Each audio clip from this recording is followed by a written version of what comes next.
Telecom company Vodafone idea के शेयरों में बुधवार 31 दिसंबर को तेज बिकवाली देखने को मिली। कारोबार के दौरान स्टॉक अपने इंट्राडे हाई से करीब 20% तक टूट गया। दिन के निचले स्तर पर ये अपने एफपीओ प्राइस 11 रुपए से भी नीचे चला गया। ये गिरावट ऐसे समय में आई जब कंपनी के लिए एजीआर से जुड़ी बड़ी राहत खबर सामने आई थी। दोपहर 2:40 पर वोडाफोन आइडिया के शेयर 15.05% की गिरावट के साथ 10.25 रुपए पर कारोबार कर रहा था, जबकि सरकार का फैसला आने से पहले इसने इंट्राडे में 12.80 का हाई बनाया था। सूत्रों के मुताबिक केंद्रीय कैबिनेट ने वोडाफोन आइडिया के लिए एजीआर राहत पैकेज को मंजूरी दे दी है। इस पैकेज के तहत एजीआर भुगतान पर 5 साल का मोरेटोरियम दिया गया है। इससे कंपनी को तुरंत नकदी दबाव से राहत मिलने की उम्मीद है। राहत उपायों के तहत वोडाफोन आइडिया के कुल 87,695 करोड़ के एजीआर बकाये को फिलहाल फ्रीज कर दिया गया है। इससे कंपनी की पहले से तनावग्रस्त बैलेंस शीट को बड़ी राहत मिली है। उपलब्ध जानकारी के मुताबिक फ्रीज किए गए 87,695 करोड़ के एजीआर बकाये का भुगतान FY32 से FY41 के बीच रीशेड्यूल किया जाएगा। इन बकायों का दोबारा आकलन department of telecommunications audit reports के आधार पर करेगी। हालांकि FY18 और FY19 से जुड़े एजीआर बकाया वोडाफोन आइडिया को अगले 5 साल में चुकाने होंगे। वोडाफोन आइडिया लंबे समय से भारी बकाया संकट से जूझ रही है। कंपनी पर कुल एजीआर देनदारी करीब 83,400 करोड़ तक बताई जाती है।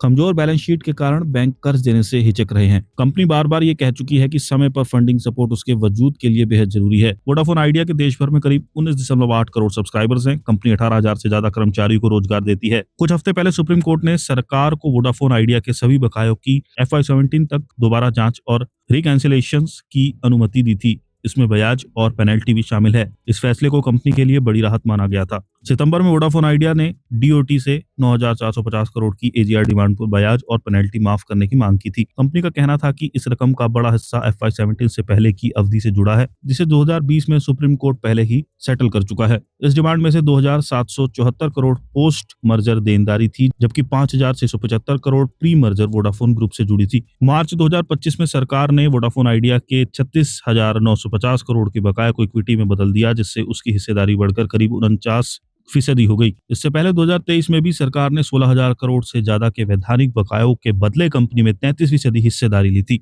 एजीआर पर बड़ी राहत के बावजूद शेयरों में आई तेज गिरावट दिखाती है कि निवेशक अभी वोडाफोन आइडिया के भविष्य के बारे में चिंतित हैं। खासकर लंबी अवधि के वित्तीय स्थिति, फंडिंग व्यवस्था और कैश फ्लो को लेकर बाजार की नजर अब इस बात पर है कि राहत कंपनी की हालात को कितनी जल्द और कितनी मजबूती से संभाल पाती है।